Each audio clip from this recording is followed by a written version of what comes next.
Hi Divya, good evening. Welcome to zenonco.io and Love Heals Cancer. As I have told you, we do cancer healing journey sessions in which we share your journey as a survivor with other people who are going through the same battle so that they can get some inspiration and motivation from it. So, thank you for doing this. And I would just like to tell you that you can start by sharing how it was diagnosed and what were your symptoms. Hello, Ritika. First of all, thank you so much for giving me this opportunity. मुझे भी जब से मेरी recovery शुरू हुई है, तब से मुझे भी ऐसा लगता था कि अब मुझे ये शेयर करना चाहिए, अब मुझे सोसाइटी के लिए कुछ करना चाहिए, इसके अवेयरनेस के लिए, ताकि मैंने जो गलती की है वो बाकी जो भी लोग हैं वो ना करें, जिनको भी ये सिम्टम्स अगर आते हैं। तो मेरा ये ब्रेस्ट कैंसर की डायग्नोसिस हुई थी जुलाई 2019 में। मुझे अपने ब्रेस्ट पे एक लंप सा फील हुआ था।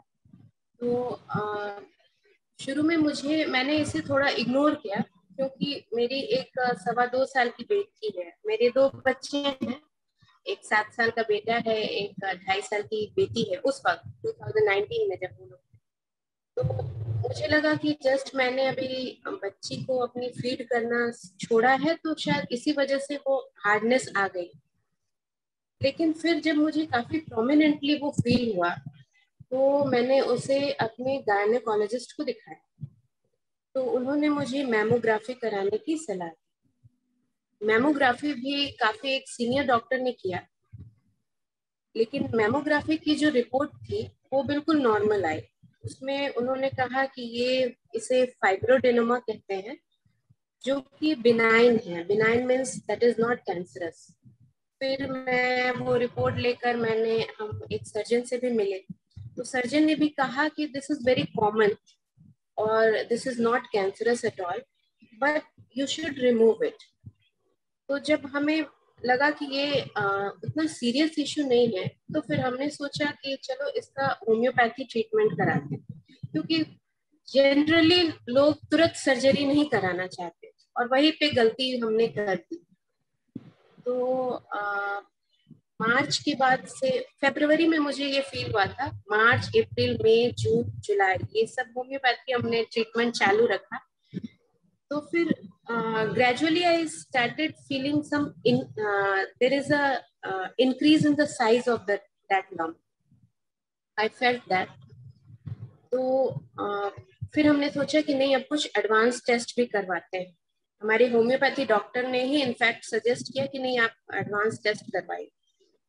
तो हमने FNSC करवाया, जिसका रिपोर्ट एबनॉर्मल आया, और फिर बायोप्सी हुई, जिसमें ये बता दिया, क्लियर कह दिया कि दिस इज कैंसरस, मैलिग्नेंट है। तो उसके बाद फिर हमने चेन्नई अपोलो से कैंसर का ट्रीटमेंट स्टार्ट किया। It was stage 2 breast cancer.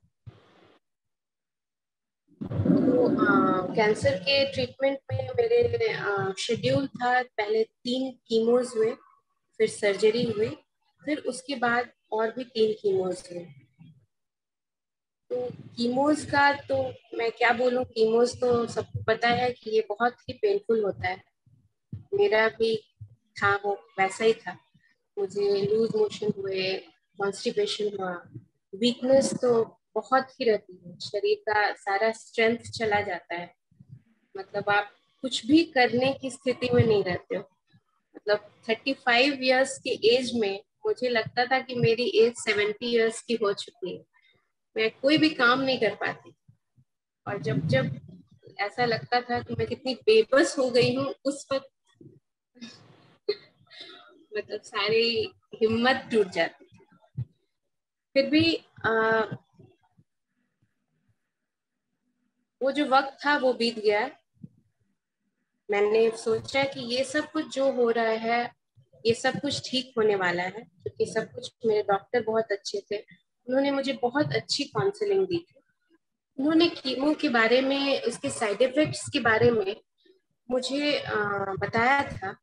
सबसे पहले कहा कि आप सबसे पहले गूगल से कांटेक्ट करना छोड़ दीजिए। अभी क्या होता है कि हम कोई भी डिजीज जब होता है तो हम लोग गूगल पे सर्च करना शुरू कर देते हैं।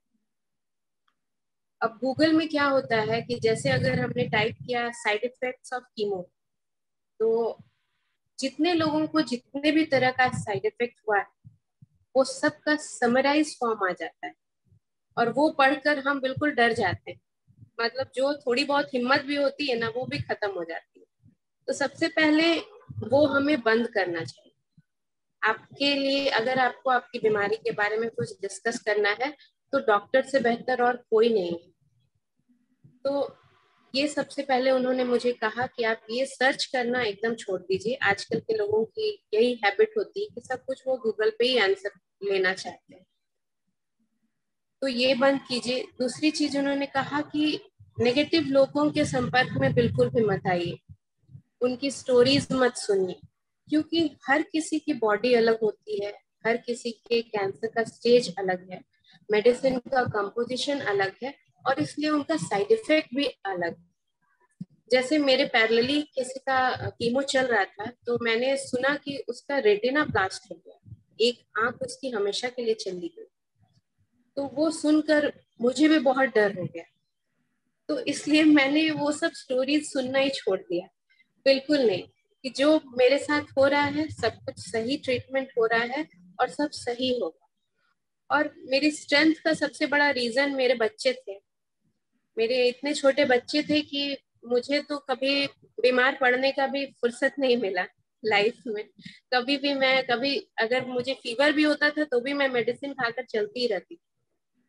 तो फिर मैं इतनी बड़ी बात सोच ही नहीं सकती थी कि मुझे बस पता था कि मुझे रहना है, मुझे अपने बच्चों के लिए रहना है, उन्हें मेरी बहुत ज्यादा जरूरत है। और इसमें मेरी फैमिली ने मुझे पूरा सपोर्ट किया। मैं जॉइंट फैमिली में रहती हूँ, तो बच्चों को संभालने में मेरी फैमिली ने सपोर्ट किया, और मुझे संभालने में मेरी मम्मी, मेरे हस्बैंड और मेरी मेड को भी मैं नहीं भूलूंगी, उसने भी बहुत हेल्प किया।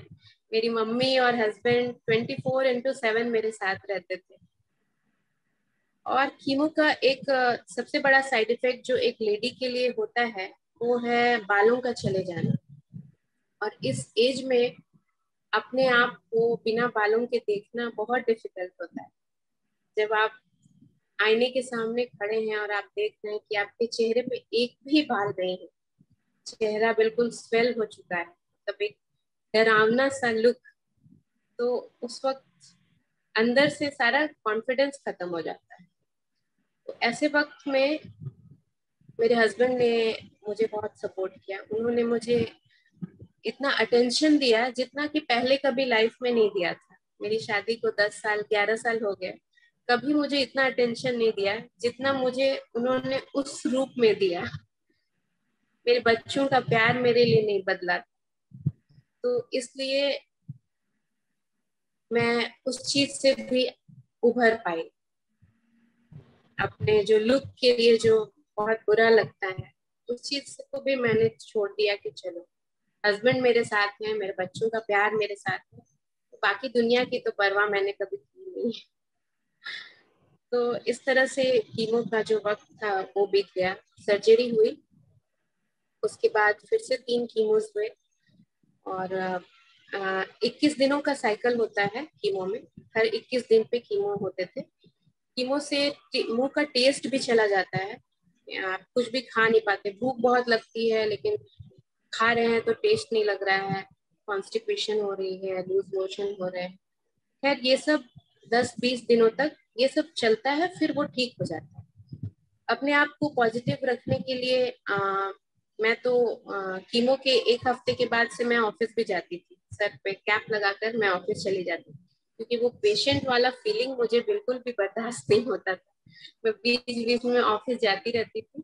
ऑफिस में भी मेरे कलीग्स ने, मेरे सीनियर्स ने मुझे बहुत सपोर्ट किया। बहुत ही एक सपोर्टिंग इन्वायरमेंट था मेरे ऑफिस का, बैंक का। इस तरह से ये फेज निकल गया मेरा। अभी लास्ट मार्च में रेडिएशन हुई मेरी, करीब 25 डेज का वो शेड्यूल होता है, और उसके बाद से फिर मैं घर आई मार्च लास्ट ईयर, और उसके बाद से लॉकडाउन हो गया। भगवान ने भी मुझे फिर से दे दिया कि चलो अब तुम इतने दिन से स्ट्रगल कर रही हो, अब रेस्ट करो। मुझे वर्क फ्रॉम होम मिल गया, और पूरे लास्ट ईयर में घर पे मैंने आराम किया और अपने आप को पूरा टाइम दिया। उसके बाद मैंने योगा ज्वाइन किया है, मैंने आर्ट ऑफ लिविंग ज्वाइन किया, ब्रह्म कुमारी को ज्वाइन किया, और इन सब से मुझे बहुत ही पॉजिटिव होने की इंस्पिरेशन मिली। जब आपको पता चला था कि यू हैव कैंसर, तो आपका रिएक्शन और आपकी फैमिली का रिएक्शन कैसा था? कैसे आपने उस चीज को एक्सेप्ट किया कि आपको ये चीज हुई है? रिपोर्ट आने के बाद से तो मैं बहुत ही डिप्रेस हो गई थी। तो फैमिली को तो मेरे हस्बैंड ने ही बताया सब कुछ, और हाँ, बच्चों को हमने नहीं बताया, क्योंकि बच्चे मेरे उस स्टेज में ही नहीं थे कि वो इस चीज को समझ पाते। हाँ, एक चीज मैंने की कि अपने पूरे ट्रीटमेंट के दौरान मैं अपने बच्चों के सामने कभी भी नहीं थी, मैं कभी भी उनके सामने नहीं रोई। बस वक्त ने उनको इतना सिखा दिया कि हाँ, मम्मी बीमार है और उन्हें बार बार इसके लिए हॉस्पिटल जाना पड़ता है। तो उन्हें कोई आइडिया नहीं था कि आपको क्या हुआ है? नहीं नहीं, उन्हें इतना, ये बस इतना पता था कि मम्मी की तबीयत खराब है और इसलिए उन्हें बार बार हॉस्पिटल जाना पड़ता है।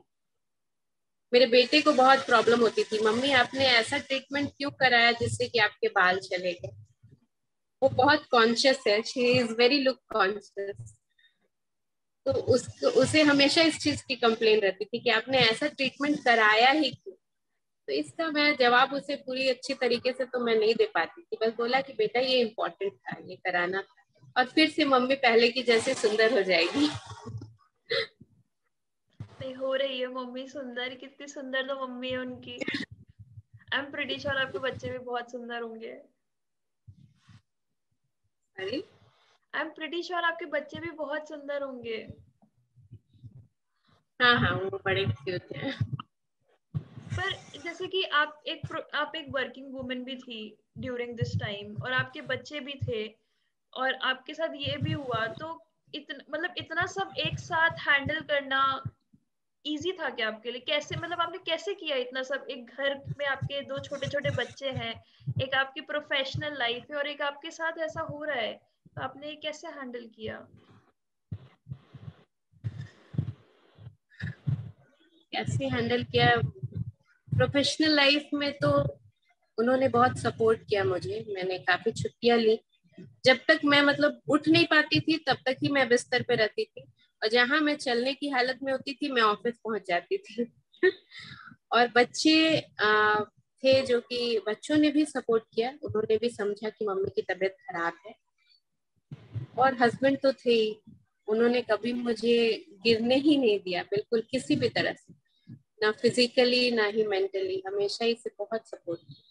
मेरी मदर मेरे साथ हमेशा रहती थी। मेरी मदर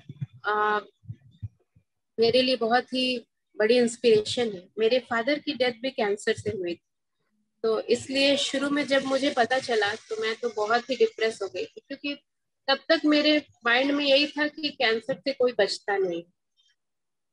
तो मैंने तो हस्बैंड के साथ बोलना भी शुरू कर दिया था कि बच्चों को आप इनको दे दीजिएगा, बेटी को इनको दे दीजिएगा, आप दूसरी शादी कर लीजिएगा।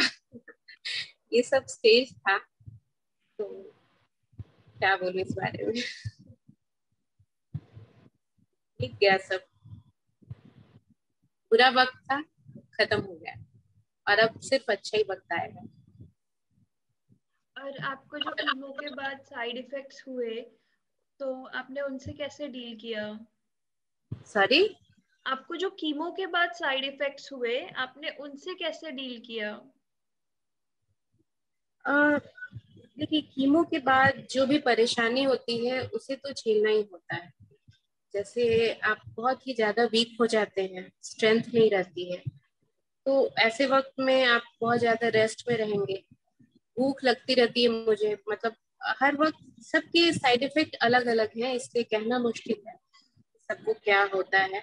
मुझे जो था वो, मुझे भूख लगती थी बार बार, तो मैं कम कम ड्यूरेशन में कुछ कुछ खाती रहती थी। हालांकि खाने में कोई टेस्ट नहीं होता था, लेकिन बस था कि मुझे ठीक होना है। जो भी जितनी भी हेल्दी चीज होती हैं, सूप, फ्रूट्स, वेजिटेबल्स, और भी जो कि कैंसर का एक डाइट चार्ट होता है, वो मैंने पूरा फॉलो किया, बहुत अच्छे से फॉलो किया। क्योंकि मुझे उठना था, मन नहीं होता था खाने का, लेकिन फिर भी खाती थी, क्योंकि ये अपना शेड्यूल मैं मिस नहीं करना चाहती थी। बहुत लोगों का मैं सुनती थी कि वो फर्स्ट कीमो के बाद सेकंड कीमो वो ले नहीं पाया, उसका लिवर डैमेज हो गया, या वो बिल्कुल भी नहीं लेने की ही कंडीशन में नहीं।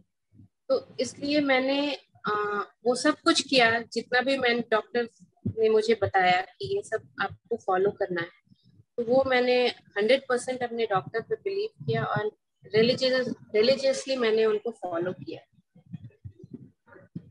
तो इस तरह से मेरा कोई भी शेड्यूल कोई भी मिस नहीं हुआ। जब जब डॉक्टर ने जो शेड्यूल दिया था, उसी डेट पे मेरा कीमो सारा पॉसिबल हो पाया, और ये आपने अपनी ट्रीटमेंट डाइट और कंप्लीट हुआ। हर चीज का बहुत अच्छे से ध्यान रखा। जी हाँ, वो रखा मैंने, तो सबने मिलके। आप, मतलब जैसे कि ये आपका ड्यूरिंग ट्रीटमेंट था कि आपने डाइट पे इतना ध्यान रखा, बट आफ्टर ट्रीटमेंट जब अब आप बिल्कुल ठीक हैं, तो आपके क्या ऐसे लाइफस्टाइल चेंजेस हैं कि जो आप पहले करते थे पर अब आप नहीं करते हो, या पहले नहीं करते थे और अब आप करते हो? लाइफ जैसे कि डाइट हो गई एक चीज, एक्सरसाइजिंग हो गई, ऐसे आपके क्या क्या लाइफस्टाइल चेंजेस आए? हाँ बिल्कुल, लाइफस्टाइल चेंजेस तो अब लानी ही थी, क्योंकि डॉक्टर ने मुझे ये भी कहा है, क्योंकि ये जो कम एज का जो कैंसर होता है, ये काफी अग्रेसिव होता है। तो ये अगले 5 सालों में ये रीअकर होने का बहुत चांसेस है। तो इसलिए आपको अपनी, मतलब डाइट और जो लाइफस्टाइल है उसको मेंटेन करना ही है।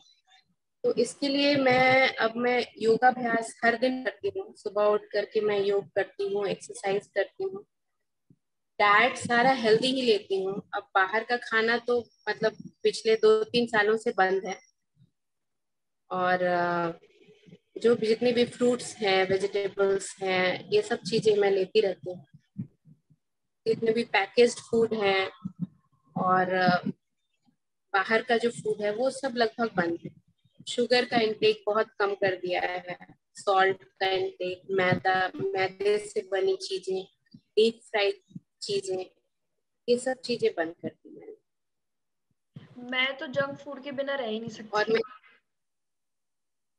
नहीं नहीं, ये करना ही चाहिए। और खासकर हम लेडीज के लिए क्या होता है कि हमारी जब फैमिली हो जाती है, तो हम अपने आप को बिल्कुल भी टाइम नहीं देते। जैसे ये कैंसर से पहले का जो मेरा लाइफस्टाइल था, मैंने अपने ऊपर तो कभी ध्यान ही नहीं दिया।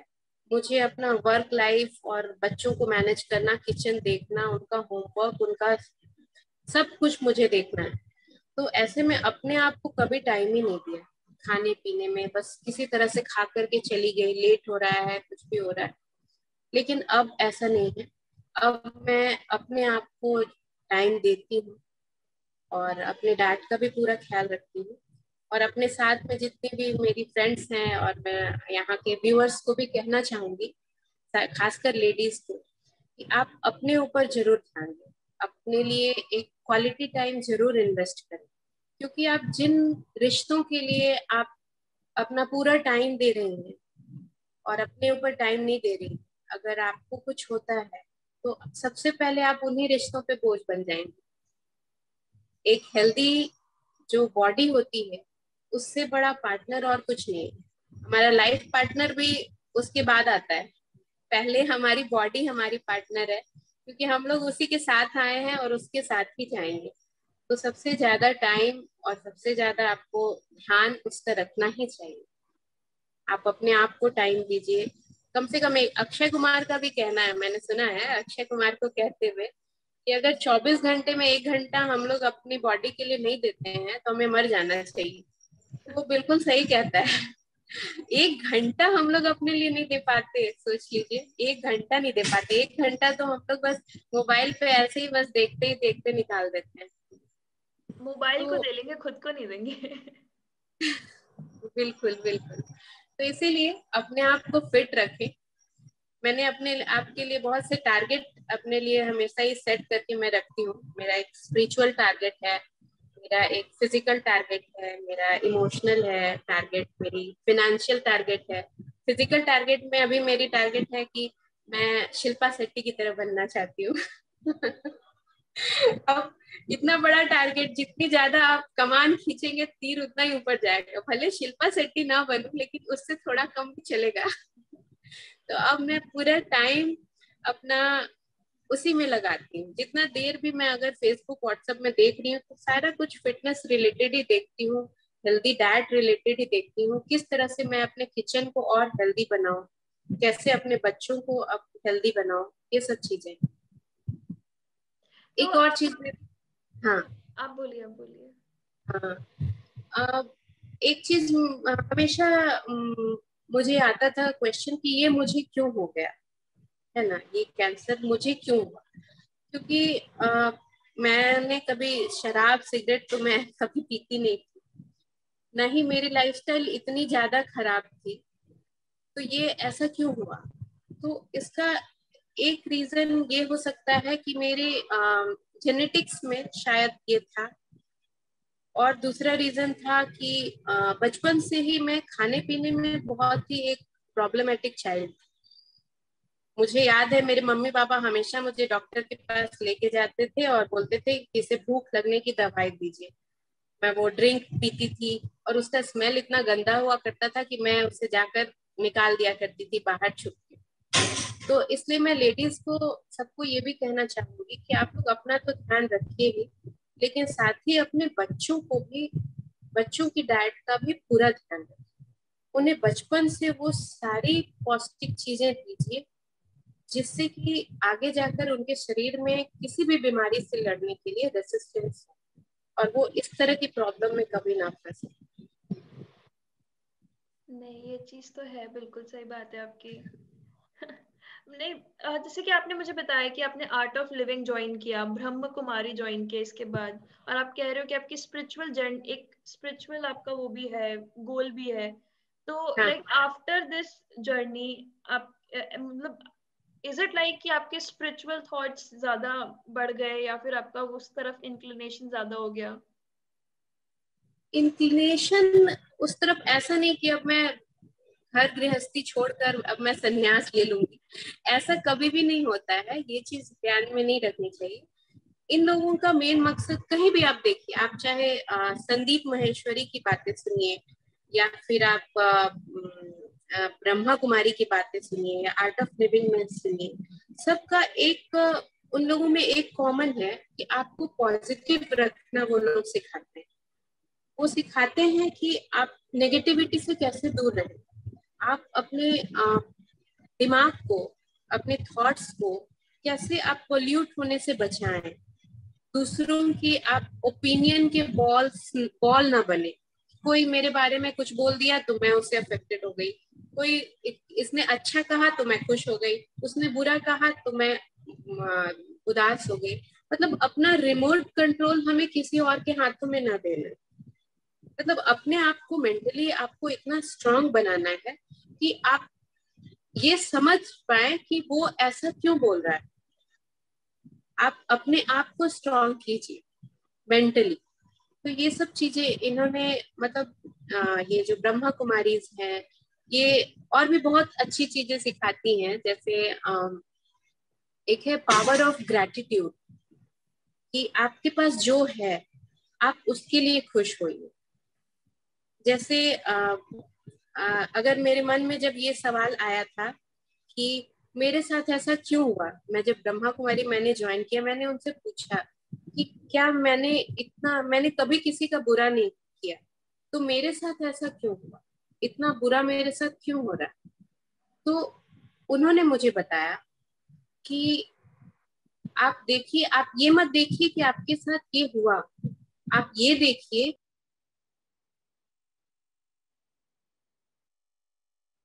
आपकी आवाज। सॉरी,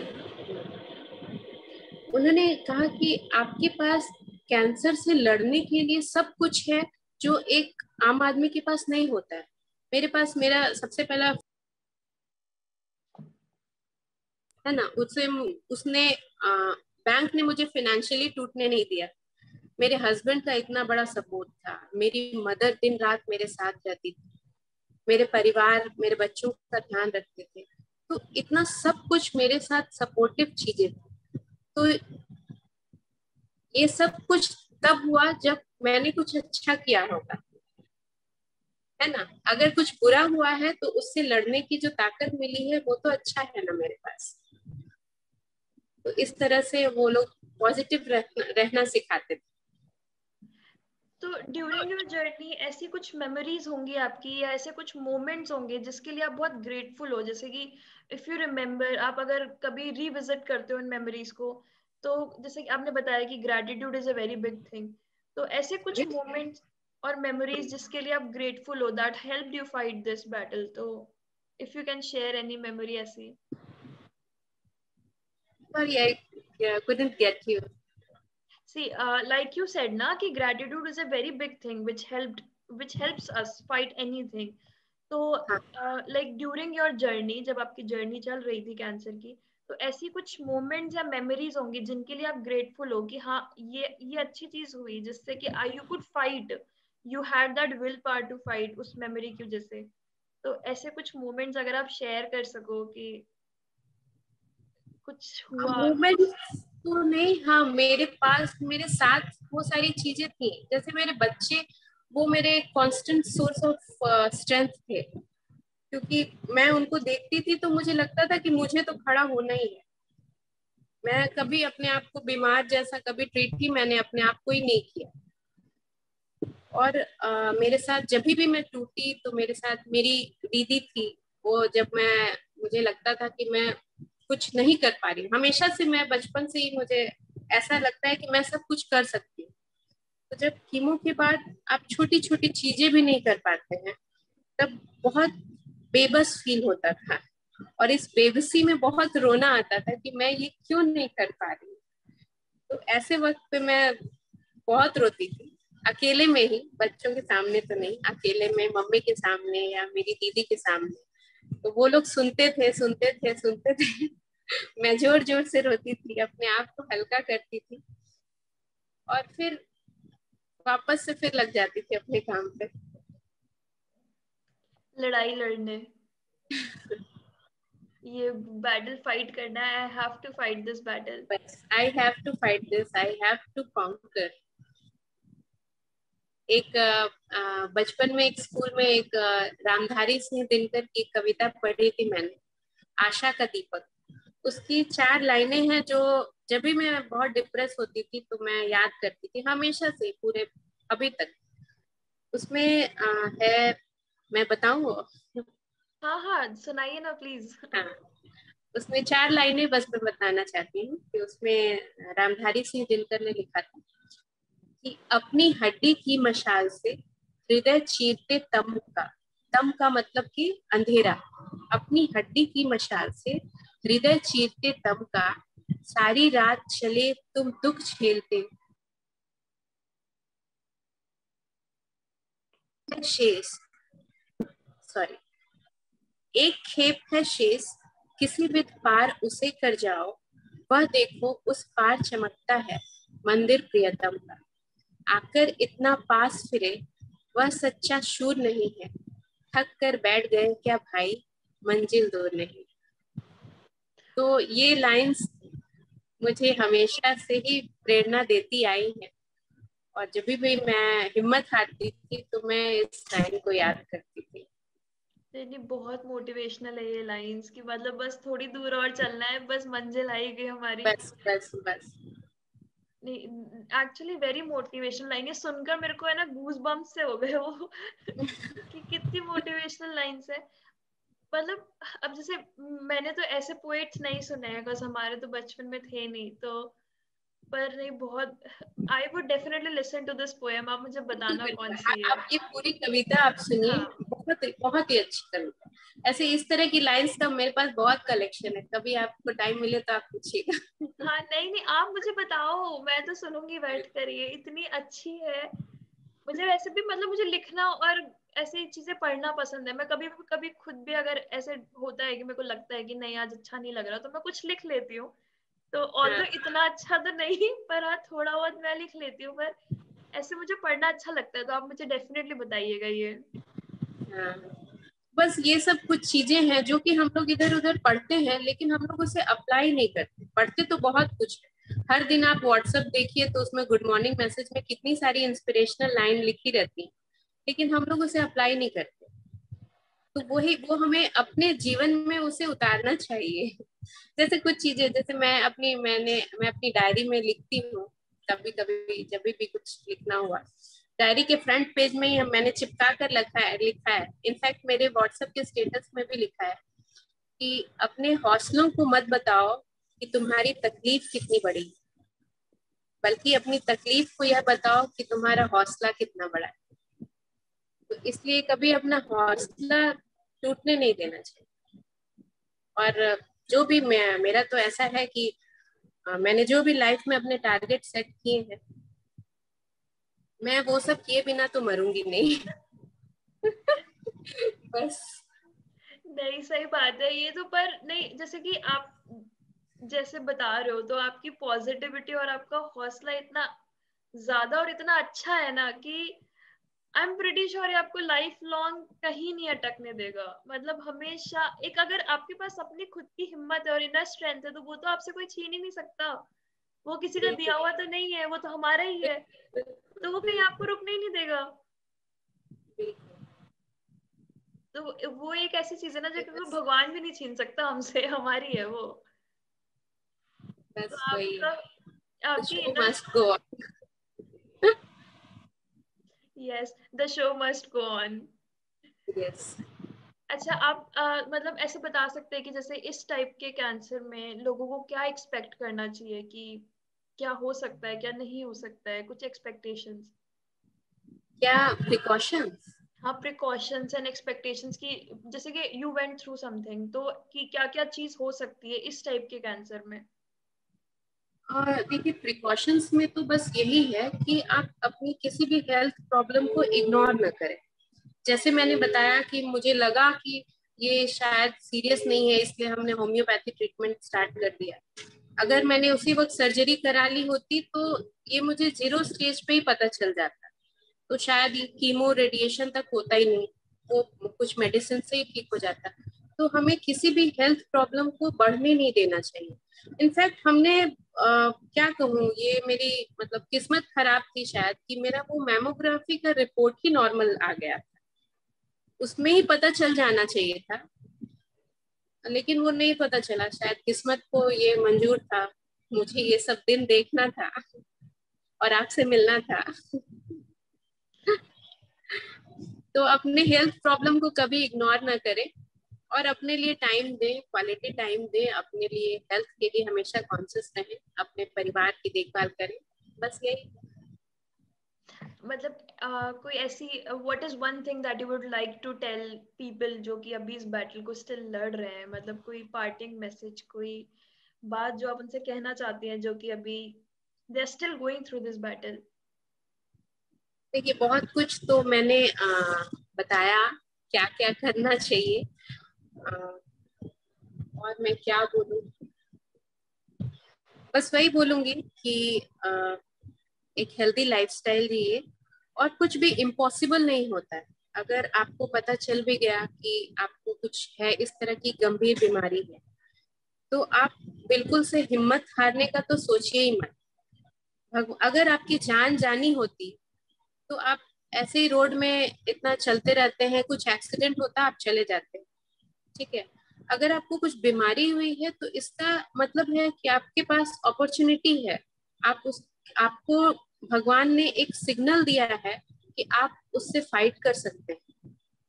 तो जब इतना प्रीशियस लाइफ है तो उसको ऐसे ही क्यों छोड़ना। अभी कोरोना में भी आप देख रहे हैं, लोग मेंटली ज्यादा वीक हो चुके हैं, नेगेटिव माइंडसेट की वजह से लोगों की जान ज्यादा जा रही है, और जो लोग घर में हैं, आराम से हैं, वो ऐसे ही ठीक हो जा रहे हैं। मेरे डॉक्टर ने ये भी कहा था कि किसी भी बीमारी में दवा जो होता है वो 50% ही काम करता है, और 50% काम करता है आपकी पॉजिटिव एटीट्यूड, आपका कन्विक्शन। आपको लगता है कि अगर आप ठीक हो जाएंगे तो आप हो जाएंगे, बिल्कुल हो जाएंगे। और अगर आप सोचते हैं कि ये मेडिसिन या क्या है, कैसा डॉक्टर है, पता नहीं ये ठीक होगा कि नहीं होगा, तो आप वैसे में आप जान लीजिए कि आप ठीक नहीं होने वाले। जो ब्रह्मा कुमारी में जो शिवानी दीदी है, उनका कभी आप सुनिएगा वीडियो, वो बोलती हैं कि आप जब एक ग्लास पानी भी पीते हैं तो आप ये सोचिए कि आप अमृत पी रहे हैं, आप कुछ ऐसा हीलिंग चीज पी रहे हैं जिससे कि आप हेल्दी होते जा रहे हैं। वो आपकी बॉडी के अंदर जा करके आपको हेल्दी बना रहा है। किसी भी चीज को इस तरह से सोच कर खाइए, इस तरह से कीजिए। तो बस बी पॉजिटिव। मैं ये पिज्जा भी ये सोच के खाऊंगी कि मैं हेल्दी खा रही हूँ, अच्छा हो रहा है, मेरे अंदर जा रहा है तो नहीं नहीं नहीं नहीं नहीं, ऐसा तो बिल्कुल मत सोचिएगा।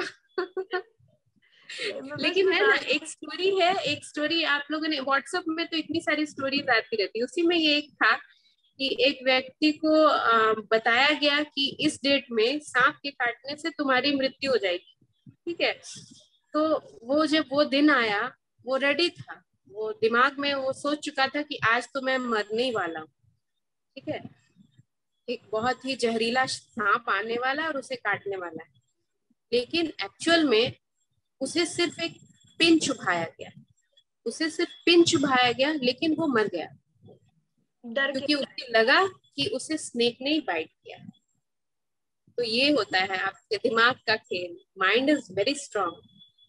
आप जो सोचते हैं, आप जो दिन भर आपके दिमाग में विचार आते रहते हैं, वही चीज आप वैसे ही बनते जाते हैं। इसीलिए अपने थॉट्स को कंट्रोल करना चाहिए।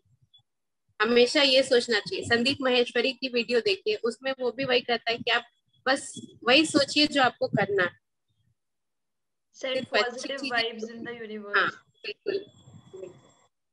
नहीं, ये बहुत पावरफुल मैसेज है। अगर ये लोगों को समझ में आ जाए ना कि हम जैसे एनवायरनमेंट में अपने आप को रखेंगे, जरूरी नहीं है कि बाहर का एनवायरनमेंट ही अच्छा हो, अपने अंदर का भी अच्छा होना चाहिए, दिमाग का।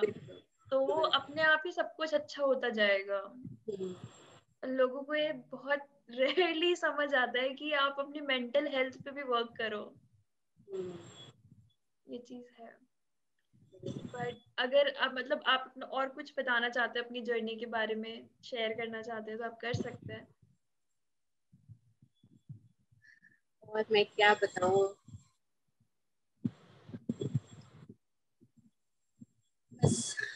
मैं तो सारी इतना ही आइडिया। कहना चाहूंगी कि आप बहुत ही पॉजिटिव और बहुत ही ब्रेव हो कि आपने अपने छोटे बच्चे होते हुए भी, बिकॉज एक मदर के लिए अपने बच्चों को छोड़ना उस पीरियड ऑफ टाइम के लिए किसी और के मतलब कोई और ही ध्यान रख रहा था ना, मदर के लिए वो बच्चों से दूर रहना, ये चीज फाइट करना, हर चीज बहुत डिफिकल्ट हो जाती है। पर आपने इतनी पॉजिटिविटी से और इतने क्या इतने अच्छे विचारों से इस चीजों को लिया है ना कि मतलब आई कैन ओनली से कि आप बहुत ब्रेव हो, बहुत पॉजिटिव हो, and I really appreciate your this thinking and thought process.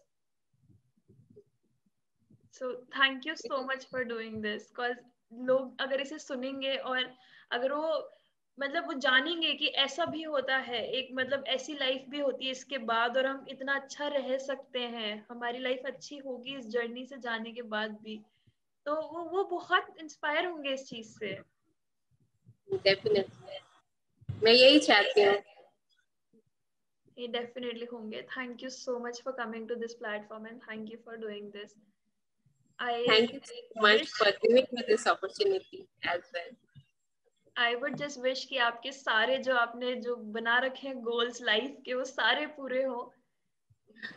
देखिए, मैं तो अपना 100% दूंगी ही। अब किस्मत को जो मंजूर होगा, वो किस्मत अपना काम करेगी, मैं अपना काम तो करूंगी। नहीं, आई एम प्रिटी श्योर आपके सारे गोल्स पूरे होंगे। और थैंक यू सो मच।